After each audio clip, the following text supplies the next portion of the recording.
sentí en mi corazón compartir con ustedes un mensaje de la palabra del Señor que le puse por nombre una revelación creciente.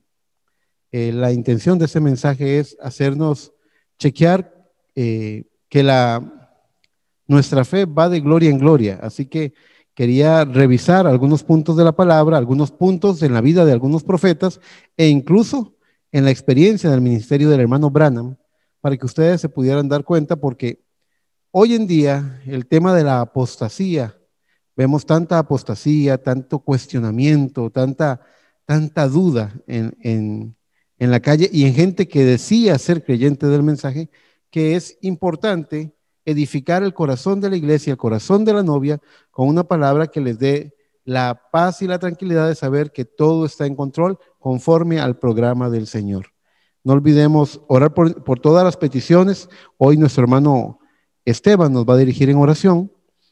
Muy especial la petición que nos pone el hermano Leyman, nuestro líder de jóvenes, este ministro asociado que nos bendice tanto con el consejo de la palabra, lo usa en forma muy especial el Señor. Él va a hacer un viaje y vamos a estar pendientes en oración de que todo salga bien, el Señor lo lleve y lo traiga con bien. Muy bien, quiero invitarlos a que vengamos a la palabra. Nuestro texto áureo va a ser Proverbios 4 en el verso 18. Es un pequeño verso, pero muy conocido, que creo que nos abre la puerta al pensamiento en el que queremos entrar y pedirle al Espíritu Santo que unja estas palabras. Proverbios 4, verso 18, dice así: mas la senda de los justos es como la luz de la aurora, que va en aumento hasta que el día es perfecto. Por favor, ore conmigo. Vamos a pedirle al dueño de la palabra que nos ministre su palabra.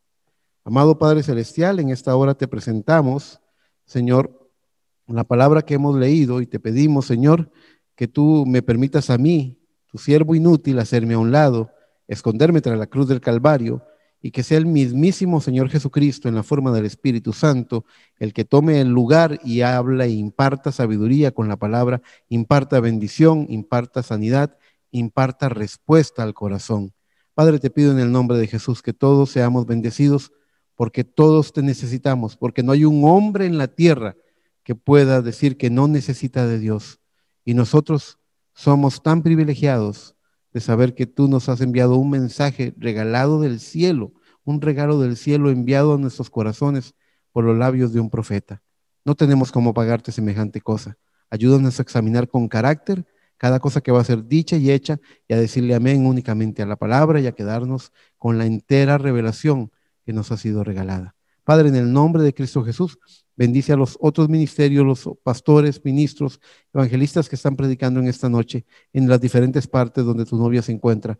Bendícelos, úngelos y ayúdalos, así como te pedimos que nos ayudes a nosotros en el todopoderoso nombre del Señor Jesucristo. Amén, amén y amén. A los que están presentes aquí pueden tomar asiento y vamos a adentrarnos en este importante tema. Muy bien. Siempre es bueno, yo utilizo este texto de Proverbios 4:18 como una puerta que nos introduce al tema de una revelación creciente. Pero hablemos propiamente de este verso. ¿Cuándo es que el día es perfecto? Porque dice: mas la senda de los justos es como la luz de la aurora, que va en aumento hasta que el día es perfecto. Pregunta: ¿cuándo es que el día es perfecto? El día es perfecto, usted sabe, amanece en el este, atardece en el oeste, y el día es perfecto cuando el sol, el astro rey, se encuentra en la cúspide del cielo, en lo que llamamos el cenit. Cuando el sol se encuentra en el cenit, es cuando el día es perfecto. ¿Por qué? Bueno, una de las características es que desaparecen las sombras. ¿Sabía usted que cuando el sol está al mediodía, las sombras desaparecen? En la antigüedad, el hombre tenía una forma de medir el tiempo con lo que llamaban el reloj de sol o reloj de sombra. Es el mismo, que clavaba una especie de estaca en la tierra en cierta posición bien equilibrada, para que cuando el sol empezara a brillar al este, generara sombras al oeste, y ellos podían marcar el movimiento de la sombra para saber cuándo eran las 7 de la mañana, las 9 de la mañana, las 11 de la mañana, conforme iba avanzando el día. A su vez, al otro lado, cuando el sol ya estaba del lado oeste, inclinándose, buscando el atardecer, marcaban las posiciones donde podía estar las 2 de la tarde, las 3 de la tarde, las 5 de la tarde, y se iba acomodando. Era una forma que tenía el hombre para saber qué hora era, cuánto quedaba del día. Era una forma para medir el tiempo. Pero lo interesante es que al mediodía, esa estaca, ese palo clavado en la tierra, no generaba ninguna sombra, porque al estar exactamente en el cenit, no había lado donde la luz proyectara y la sombra se inclinara. Y eso, si eso es admirable en el plano natural, cuánto más en el plano espiritual pensar que la vida del justo es como la luz de la aurora que va en aumento hasta que el día es perfecto. La Biblia declara, la Biblia dice por medio de la primera epístola de San Pedro y también por medio del libro de Malaquías, se habla de, hay un término bien conocido por los cristianos que es sol de justicia. Nuestro sol de justicia tiene nombre y se llama Jesucristo, y Él traerá en sus alas salud, salvación, dice la palabra. Cuando el sol de justicia, cuando tu sol de justicia, hermano y hermana, se encuentra en la parte más alta de tu vida, no va a haber sombras de duda, no va a haber dudas de ningún tipo.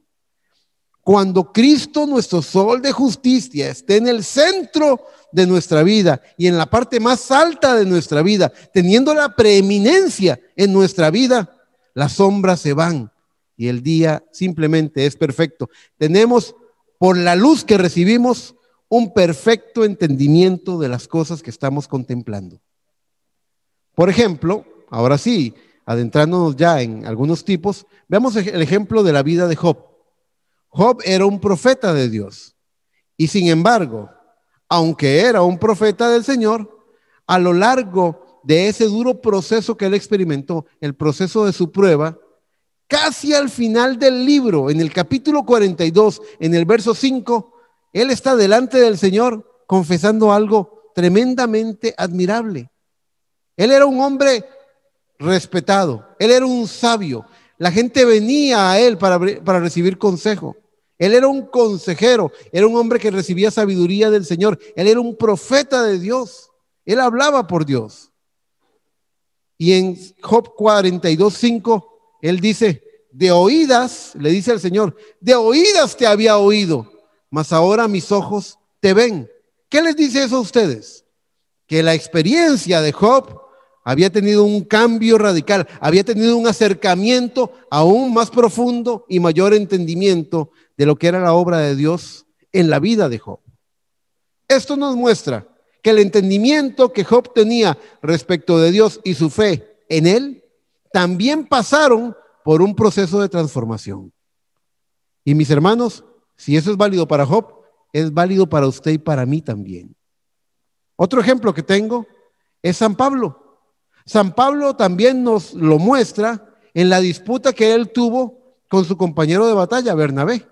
Quiero invitarlos a que vayan conmigo, los que tengan su Biblia, por favor, vayan y lean conmigo lo que dice el libro de Hechos en el capítulo 15, en el verso 36. Vamos a leer del verso 36 al verso 41.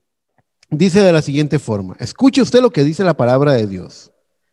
Después de algunos días, Pablo dijo a Bernabé, volvamos a visitar a los hermanos en todas las ciudades en que hemos anunciado la palabra del Señor, para ver cómo están. Y Bernabé quería que llevasen consigo a Juan, el que tenía por sobrenombre Marcos. Pero a Pablo no le parecía bien llevar consigo al que se había apartado de ellos desde Panfilia y no había ido con ellos a la obra. Y hubo tal desacuerdo, vea cómo lo expresa la palabra, y hubo tal desacuerdo entre ellos que se separaron el uno del otro. Bernabé, tomando a Marcos, navegó a Chipre, y Pablo, escogiendo a Silas, salió encomendado por los hermanos a la gracia del Señor y pasó por Siria y Cilicia, confirmando a las iglesias.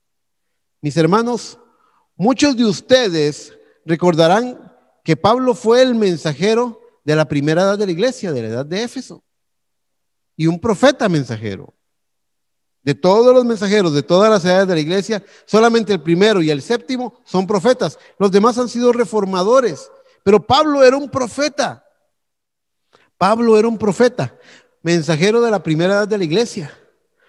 Qué fácil sería para nosotros inclinarnos a pensar que en esa discusión Pablo estaba correcto y Bernabé estaba equivocado.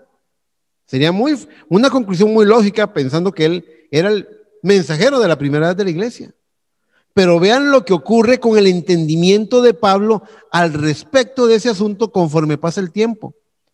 Cuando el ministerio de Pablo avanza en el tiempo y él va madurando más y teniendo una experiencia más rica y más poderosa en el Espíritu Santo, él se torna distinto. Vean lo que dice segunda de Timoteo capítulo 4.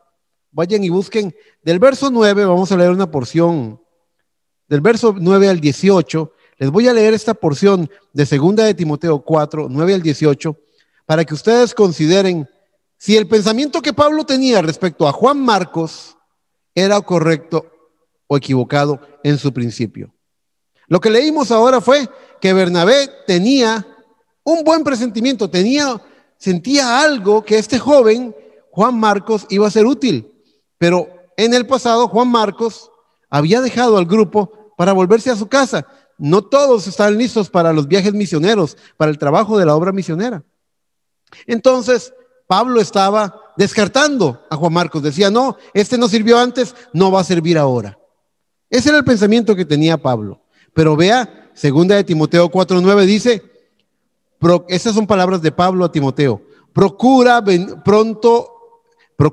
pronto a verme, porque Demas me ha desamparado, amando este mundo, y se ha ido a Tesalónica. Crescente fue a Galacia y Tito a Dalmacia. Solo Lucas está conmigo. Toma a Marcos y tráele contigo, porque me es útil para el ministerio. Oh, qué cambio de pensamiento. Y sigue diciendo, a Tíquico lo envía a Éfeso. Trae cuando vengas el capote que dejé en Troas, que en casa de Carpo, y los libros, mayormente los pergaminos. Alejandro el calderero me ha causado muchos males. El Señor le pague conforme a sus hechos. Guárdate tú también de él, pues en gran manera se ha opuesto a nuestras palabras. En mi primera defensa, ninguno estuvo a mi lado, sino que todos me desampararon. No les he tomado en cuenta. Pero el Señor estuvo a mi lado y me dio fuerzas para que por mí fuese cumplida la predicación y que todos los gentiles oyesen. Así fui librado de la boca del león. Y el Señor me librará de toda obra mala y me preservará para su reino celestial. A él sea la honra, a él sea la gloria por los siglos de los siglos. Amén. En esta lectura que hicimos de las palabras de San Pablo, podemos darnos cuenta de que la opinión que tenía respecto a Juan Marcos cambió. Ahora le es útil para el ministerio, el que antes no parecía servir. Pero también está diciendo, todos me han desamparado. Él está entrando en otra etapa del ministerio. Él se está sintiendo solo. Hay algo, él va camino al Calvario. Él está entrando en su tercera etapa. Ustedes saben, la primera etapa de Cristo fueron los milagros, fue lanzar la carnada para que mordieran el anzuelo. La segunda etapa fue predicarle la doctrina. Oísteis que fue dicho, mas yo os digo. Y la tercera etapa fue ir al Calvario para morir y predicarle a las almas encarceladas. Dice el profeta que la novia va a tener esas mismas tres etapas en su ministerio, exactamente las mismas. Ahora, Pablo está entrando en su Calvario, está entrando en esa tercera etapa, se está sintiendo solo. Ustedes pueden captar el tono de las palabras de San Pablo. Él está coronando su ministerio, coronando la carrera, y al igual que Cristo está yendo a su Calvario, todos le han dejado solo, y ahora un Pablo más maduro logra apreciar el potencial que Bernabé había visto en el joven Juan Marcos. Y dice claramente, él me es útil para el ministerio. ¿Se dan cuenta de que la apreciación que tenía Pablo fue cambiada con el paso del tiempo? Todos los ministros empezamos como Juan el Bautista, predicando duro, firme, fuerte, claro, como dijo Juan el Bautista, no te es lícito tener a la mujer de tu hermano en tanto que éste vive. Todos empezamos como Juan el Bautista, pero conforme la palabra de Dios va siendo una obra de maduración y de un mayor entendimiento en nuestros corazones, nos vamos tornando de Juan el Bautista a Jesucristo. Vamos volviéndonos como Jesucristo. Ustedes ven que Juan el Bautista fue un audaz que entró en la presencia del rey Herodes y lo señaló públicamente. Dice la Biblia respecto a Jesucristo que su voz no sería oída en las calles, que él no apagaría el pabilo que humeare, ni quebraría la caña cascada. Dice la palabra de Dios que la gente del común hablar del pueblo le escuchaba de buena gana. Ustedes ven, y ambos eran el hombre enviado por Dios. Juan el Bautista lo fue, y Jesucristo era no el profeta de Dios, él era Dios el profeta. Pero todos vamos camino a eso, todos empezamos como Juan el Bautista, pero conforme la obra de la palabra se va haciendo una obra de maduración en nosotros, nos vamos tornando más como Jesucristo. Vamos entendiendo mejor nuestro llamamiento y nos vamos tornando como Cristo que va hacia el Calvario. Vean a Pablo respecto al pueblo judío, por ejemplo, cómo llegó a verse claramente en él el Espíritu de Cristo. En Romanos 9, verso 1, dice la palabra del Señor. Escuchen lo que dice la palabra en Romanos 9. Verdad digo en Cristo, estas son palabras de San Pablo. Verdad digo en Cristo, no miento, y mi conciencia me da testimonio en el Espíritu Santo, que tengo gran tristeza y continuo dolor en mi corazón, porque deseara yo mismo ser anatema, separado de Cristo. Oiga, hermano, oiga esas palabras. Aquí veo al hermano Josué frunciéndome el ceño. ¿Cómo dijo eso ese hombre? ¿Cómo pudo haber dicho eso? Oiga lo que dice, porque deseara yo mismo ser anatema, separado de Cristo, por amor a mis hermanos, los que son parientes según la carne, que son israelitas, de los cuales son la adopción, la gloria, el pacto, la promulgación de la ley, el culto y las promesas, de quienes son los patriarcas, y de los cuales según la carne vino Cristo, el cual es Dios por sobre todas las cosas, bendito por los siglos, amén. Dijo, porque deseara yo mismo ser anatema, separado de Cristo, por amor a mis hermanos. Esta expresión nos muestra a un Pablo tan parecido a Cristo que en la cruz del Calvario se convirtió en el anatema. Hermano Eric, ¿tiene usted idea de lo que es el anatema? Anatema es maldición. Eso es lo que significa el anatema. Vea lo que dice la palabra de Dios, cómo está escrito en el libro de Gálatas, en el capítulo 3, en el verso 13. Gálatas 3:13 nos dice, Cristo nos redimió de la maldición de la ley, hecha por nosotros maldición, porque está escrito, dice, hecho él, por nosotros maldición, porque está escrito, maldito todo aquel que es colgado en un madero. ¿Y cómo murió Cristo? Colgado en un madero. Él murió como un maldito. Cuando Pablo dice desear ser anatema, apartado de Cristo, tiene el mismo sentir de Cristo cuando en la cruz del Calvario dijo, Padre, perdónales, porque no saben lo que hacen. Él sintió una carga por esos que lo estaban escupiendo, que lo estaban atacando, que lo estaban crucificando. Como pueden ver, el entendimiento de esos profetas fue mejorando por causa de la revelación creciente en sus vidas. Mis hermanos, este es un hecho bien importante del que usted tiene que tomar nota. La revelación no es algo estático. No es que Dios se le reveló a usted hace 30 años y listo, y se acabó. No, usted empezó una caminata. La revelación es progresiva. Por eso la palabra del Señor nos dice en 2 Corintios 3:18, por tanto nosotros todos mirando a cara descubierta, como en un espejo la gloria del Señor, somos transformados de gloria en gloria en la misma imagen como por el Espíritu del Señor. También dice Efesios 1:18 que Él está alumbrando los ojos de nuestro entendimiento. ¿Se da cuenta?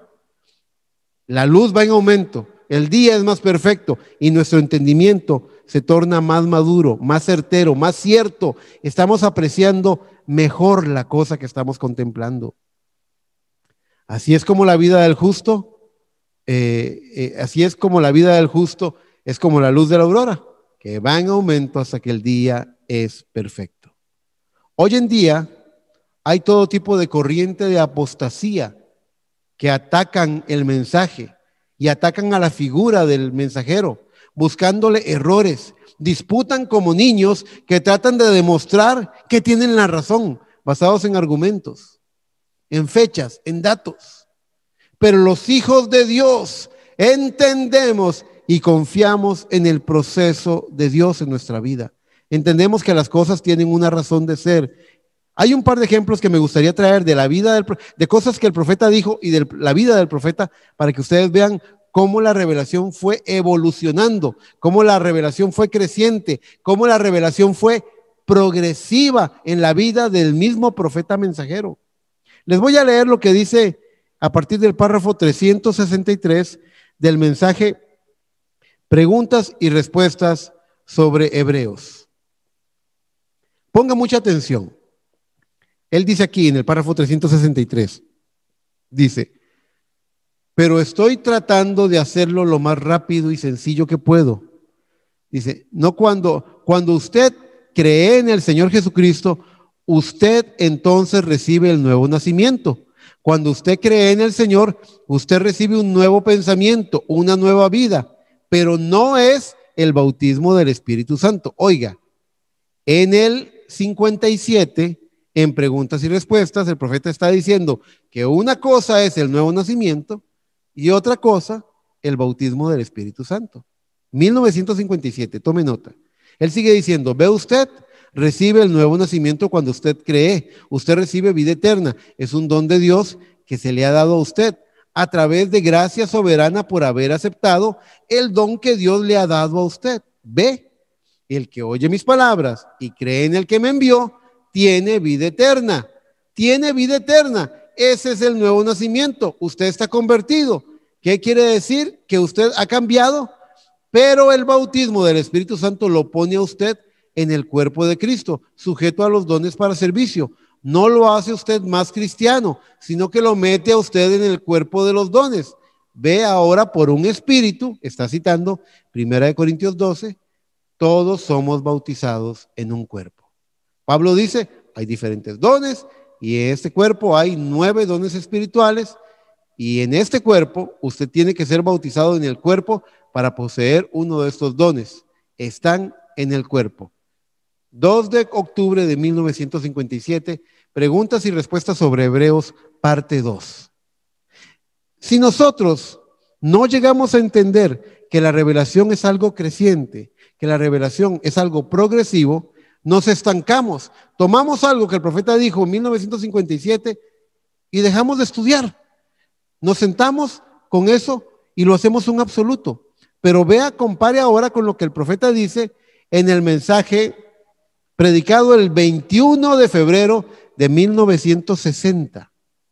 3 años más tarde, él predicó un mensaje llamado Escuchando, Reconociendo, Actuando según la palabra de Dios. Y en ese mensaje, en el párrafo 135, él dice, ahora, cualquiera sabe que el sello de Dios es la primogenitura, el bautismo del Espíritu Santo. Efesios 4:30 dice, no contristéis al Espíritu Santo de Dios, con el cual fuisteis sellados para el día de vuestra redención. Cuando ellos nacieron de nuevo, dice, ellos fueron llenos del Espíritu Santo. Y tengo marcado en negrita y con amarillo donde él dijo, el Espíritu Santo es el nuevo nacimiento. Sabemos eso. Usted es engendrado del Espíritu, admito eso, pero no es sino hasta que usted haya nacido. Entonces, en cierta parte, el hermano hacía una separación entre lo que es el nuevo nacimiento y el bautismo del Espíritu Santo, pero más adelante en su ministerio, él llegó a afirmar contundentemente que eran la misma cosa. Si usted se queda solamente con lo que él dijo en 1957, no va a poder ver todo el cuadro. No es lo que dijo en una parte, es lo que dijo en todo el mensaje. En este ejemplo, vemos cómo la revelación fue progresiva y esto nos obliga a examinar todo lo que el profeta dijo para darle el correcto lugar en el contexto correcto. También vemos cómo, por ejemplo, en el mensaje de las 70 semanas de Daniel, él dice en ese mensaje que quedaban 7 años, la semana 70, para el tiempo del fin. Pero fíjense que en preguntas y respuestas de los sellos, él aclara y especifica que se trata solamente de la segunda parte, de la segunda mitad de la semana 70, la que está pendiente para el tiempo del fin, 3 años y medio. Y hoy en día hay ministros que predican radicalmente que lo que quedan son 7 años. Hay otros ministros que han leído eso, pero también han leído cómo el profeta se le pregunta y él dice, no, usted quizás me entendió mal. Tengo aquí una cita, bueno, ya vamos a leerla, pero él dice, no, usted quizás me entendió mal o yo no me expliqué bien. Lo que quedan son 3 años y medio. Cuando él predica los sellos, todo el escenario, todo el orden de los eventos, tal y como la revelación de los 7 sellos se lo muestra, todo cuadra con un periodo de 3 años y medio, no de 7 años. Así que usted tiene que ver con lupa y estudiar profundamente qué es lo que el profeta dijo. Cuando vaya a hablar del nuevo nacimiento, por ejemplo, no se quede solamente con os es menester nacer de nuevo. Vaya y vea lo que el profeta dijo en el mensaje vino nuevo. Vaya y vea lo que el profeta dijo en el mensaje cuenta regresiva. Vea lo que dijo el profeta en el mensaje os daré un nuevo corazón. Hay tantos mensajes, léalo todo y júntelo y haga una balanza y ponga cada cosa en el correcto lugar. La revelación es algo progresivo. Encontramos, tengo aquí un mensaje que para mí fue extraordinario cuando lo estudié. La primera vez que lo leí fue algo asombroso y se lo recomiendo que lo lean. El mensaje, como fui con Moisés, seré contigo, predicado en la mañana del 11 de septiembre de 1960. Oigan lo que les voy a leer. Y díganme, lo que quiero que presten atención es que se fijen si el profeta estuvo examinando acontecimientos en su vida espiritual para poder entender más claramente lo que estaba pasando. ¿Cuántos saben que al profeta le fueron dadas 2 señales? Él podía discernir los secretos del corazón y él podía dar a conocer las enfermedades, se le manifestaban en la mano, las enfermedades de las personas. Ahora, esas señales trajeron gran notoriedad. La gente viajaba de todos lados para ver esa señal manifestada.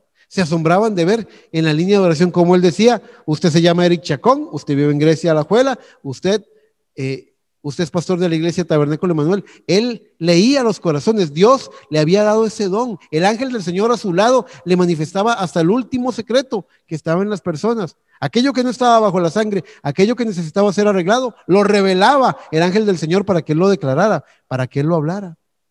Ahora, esa señal era algo maravilloso, pero les voy a leer algo que él dice en este mensaje para que ustedes se den cuenta de las cosas en las que él pensaba cuando veía la manifestación de esa señal en su propia vida. Él dice en el párrafo 215 en adelante, él dice, si Dios le da a un hombre un mensaje a un predicador, o un predicador predica salvación y les da un mensaje y ustedes ven que ese mensaje es la verdad y Dios lo vindica por medio de su palabra que es la verdad, entonces ¿cuánto más ustedes deberían creer un don de sanidad cuando ha sido vindicado por la palabra y por un ángel con 2 señales que ha señalado hacia la infalibilidad de ambos? ¿Cuánto más ustedes deberían creer? Dice él. ¿Ven? Sigue diciendo, para mostrar que no era exactamente la perfecta voluntad de Dios hacer eso. ¿Hacer qué, hermano Eric? Él está hablando de la señal. Él dice, para mostrar que no era exactamente la perfecta voluntad de Dios hacer eso. La señal siempre me debilitó. ¿Cuántos han visto en la película de la prédica del profeta en Washington cómo él casi no puede sostenerse en pie? ¿Lo han visto? Bueno. Eso se refiere a esa debilidad. Dice, ¿cuántos saben eso? Pregúntele a mi esposa allá atrás. Ella es la que les puede decir, ella lidia con ello más que nadie. Me tiene que soportar, dice. Pues uno casi no sabe dónde está y camina sin rumbo. Y esto dice, y uno sencillamente no lo sabe. Maneja un poquito en la carretera y se detiene. Miren, Acabo de regresar de estas últimas reuniones, dice él. Yo oré por esa gente en la fila de oración. Primero tuvimos 2 noches sin repartir tarjetas de oración, pero entonces se reunió tal multitud que tuvimos que repartir tarjetas de oración. Algunas veces parado allí tuve 50 o 65, quizás 40 o 50 discernimientos en una sola ocasión. ¿Se imaginan qué agotador es eso? Y cada noche dice, es correcto eso, Jim, Leo y ustedes de aquí que estuvieron en esas reuniones. Seguro que es la verdad, dice. ¿Y qué hizo eso? Cuando eso me dejaba y cuando iba rumbo a casa, olvidaba en dónde estaba. Quería saber de dónde había venido, estando en la carretera. ¿Y me quieren decir ustedes que Dios le hace eso a un hombre? No, señor, dice el profeta. Eso fue el hombre mismo haciéndoselo al tomar un letrero en lugar de una comisión. Y yo detuve mi automóvil allí bajo un arbolito al lado de la carretera, en alguna parte en Washington o en alguna parte por allá. Y yo dije, Señor, si tú tan solo me permites volver a la normalidad, estar bien otra vez, ayúdame a saber lo que es la verdad, porque para que yo pueda de una vez por todas arreglar esto con la gente y establecer claramente la comisión. Ya la capté ahora, estando sentado en la ladera de la montaña en Kentucky, el otro día, una mañana, ya para rayar el día, Él me lo reveló. Mis hermanos, de la misma forma en la que uno no debe tomar un pequeño versículo de la Biblia sin hacerlo cuadrar con todo el resto de ella, con toda la escritura, uno no puede examinar una cosa en forma aislada del mensaje sin examinar todo lo que el profeta dijo en el resto del mensaje.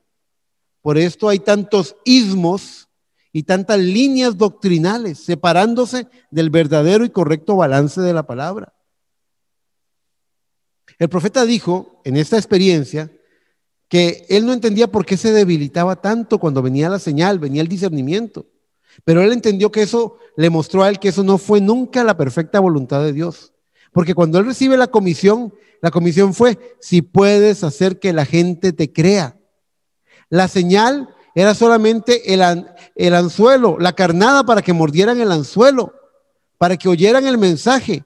Pero la comisión era, si puedes hacer que la gente te crea. Y la gente quería, culto tras culto, seguir observando la señal. Le estaban poniendo atención al rótulo que apunta. Si usted viene aquí camino a Grecia, en la autopista usted va a ver un rótulo ahí que dice, Grecia 30 kilómetros, Grecia 15 kilómetros, Grecia 5 kilómetros.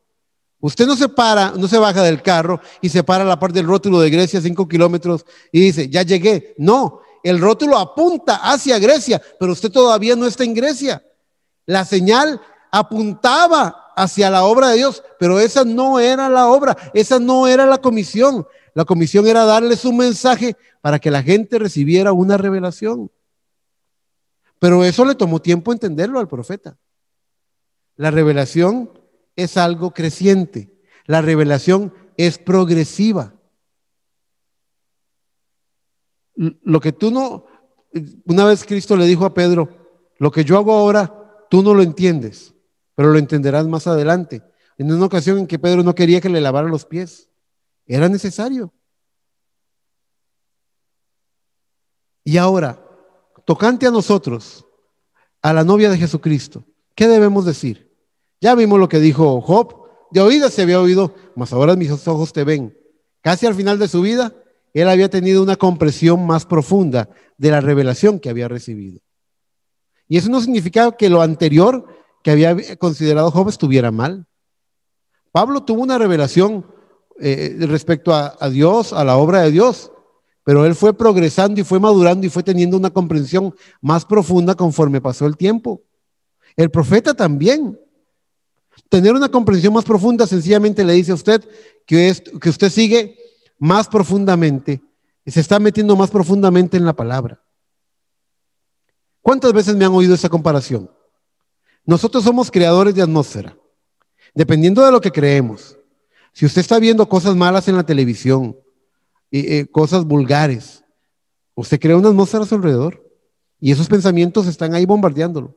Si usted considera lo que dice la palabra, oye el consejo de la palabra, se come la palabra, usted también está creando una atmósfera que atrae condiciones. Yo he dicho, ¿cuál es la diferencia entre el planeta Tierra y Venus?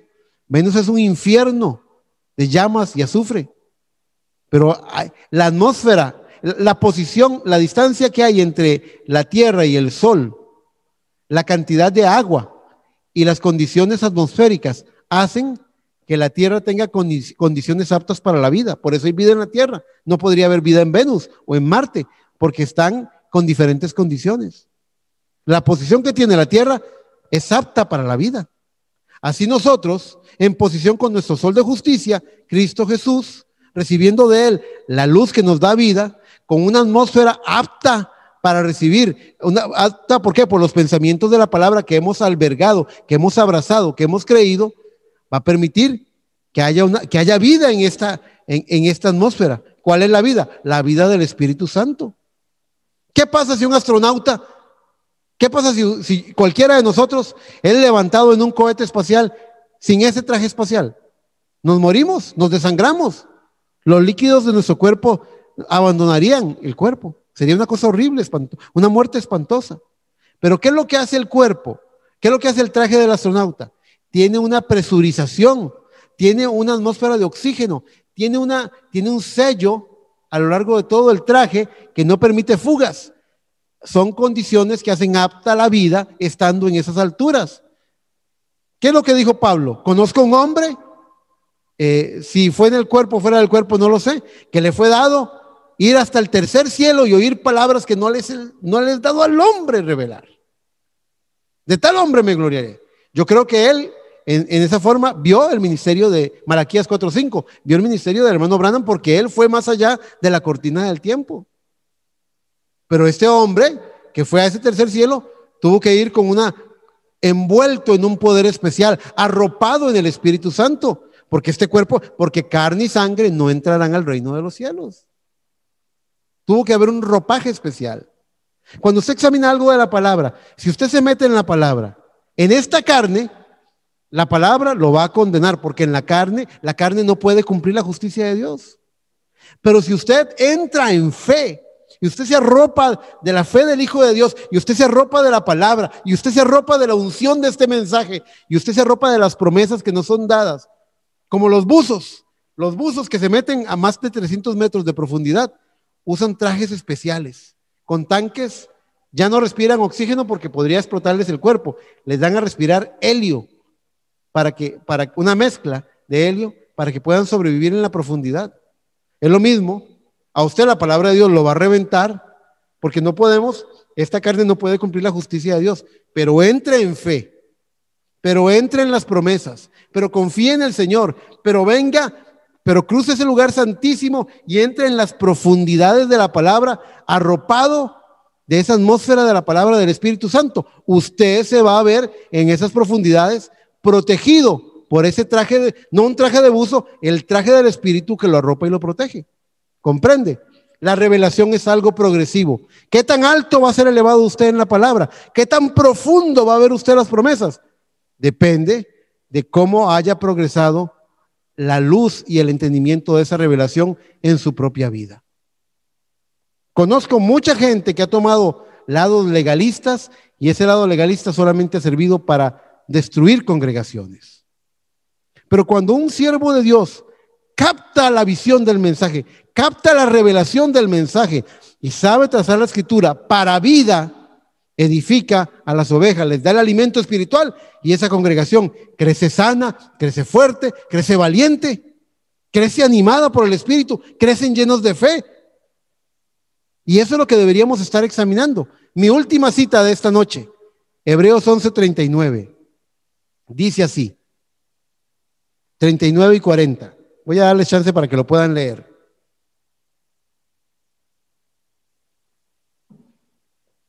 En Hebreos 11:39 al 40 dice la palabra del Señor y está hablando de ustedes saben, Hebreos 11 es el salón de la fama de los héroes de la fe. Se habla desde Abel hasta todos los héroes creyentes que creyeron y tomaron la promesa, ¿verdad? Dice, y todos estos, ¿cuáles? Los héroes de la fe. Y todos estos, aunque alcanzaron buen testimonio mediante la fe, no recibieron lo prometido, proveyendo Dios alguna cosa mejor para nosotros. Yo quiero que usted se diga en su corazón, Dios ha provisto algo mejor para nosotros, los creyentes del fin.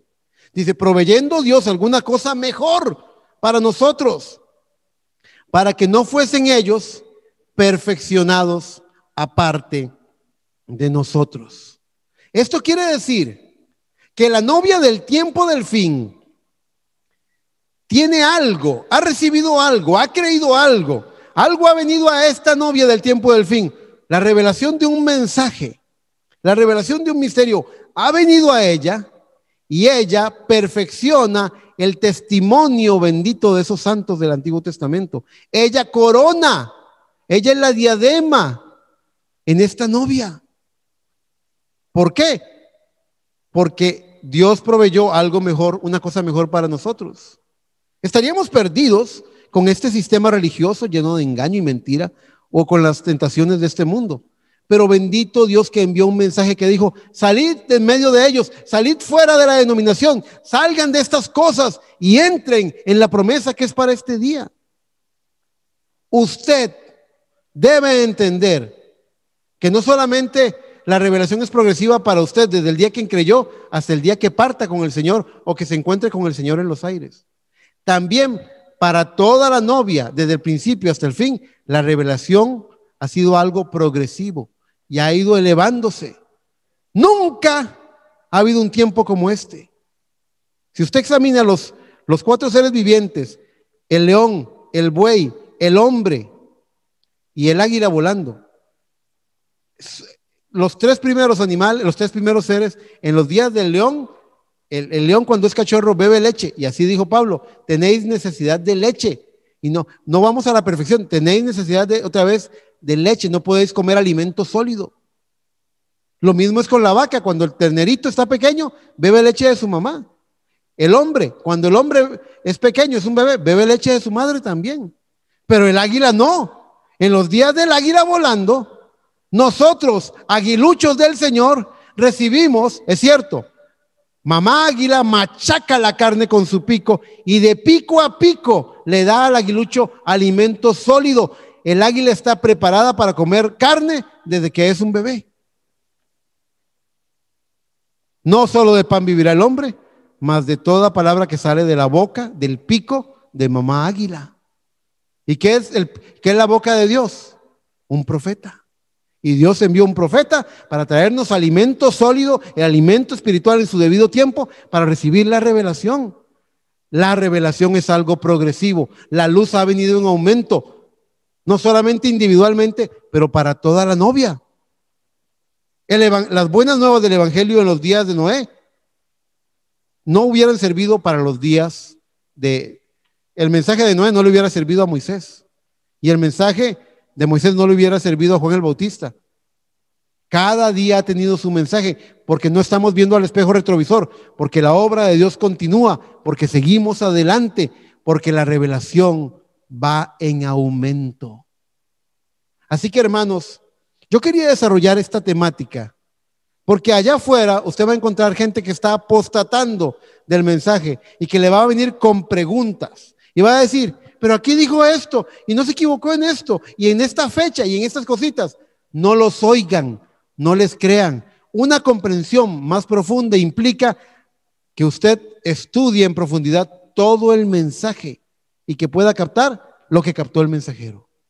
No permita que una coma, que una fecha, que un dato le siembre una duda como la serpiente lo sembró en Eva. Usted párese firme, usted sabe, su corazón le dice que para este tiempo final la única forma en la que la novia podría salir del engaño religioso y estar lista para la venida de Cristo era porque Dios tenía que hacer algo para prepararnos para eso.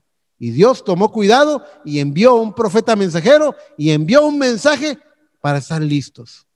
Pero no se cruce de brazos. Si usted no ha crecido, si usted conoció el mensaje hace 20 años y sigue siendo el mismo, examínese, porque la revelación es algo creciente. Ya yo no soy el mismo, mis mensajes ya no son los mismos del año pasado. Y si Dios me da vida en el 2022, los mensajes también irán, que tienen los mismos nombres, que tienen las mismas citas, pero será mucho más profundo el entendimiento sobre estas verdades. Nuestra vida cristiana tiene que tornarse más rica, más profunda, más satisfactoria, más en el espíritu, más gloriosa, porque vamos de gloria en gloria, como por el Espíritu del Señor, dice la palabra, porque Él ha venido para alumbrar los ojos de nuestro entendimiento, para poder decir lo mismo que dijo Job: yo de oídas te había oído, pero ahora mis ojos te ven. Yo creí que había entendido, pero ahora veo más.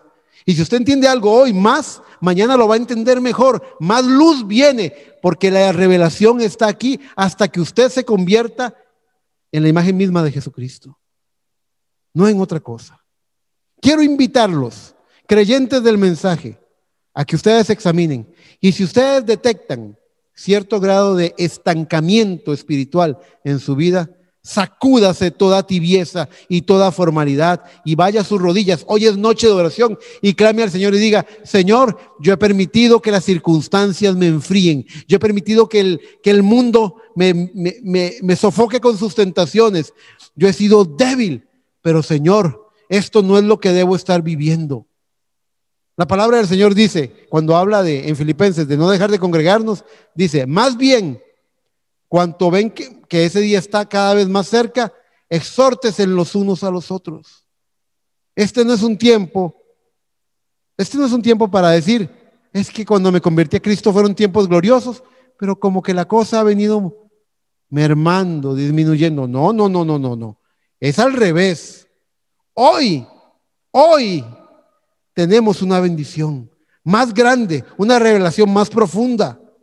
Si usted va y lee lo que dice, aunque ya terminé mi mensaje, pero si usted va y lee lo que dice Apocalipsis 8 respecto al séptimo sello, dice que para la media hora de silencio, para la apertura del séptimo sello, Dios envió a un ángel a que pusiera fuego del altar.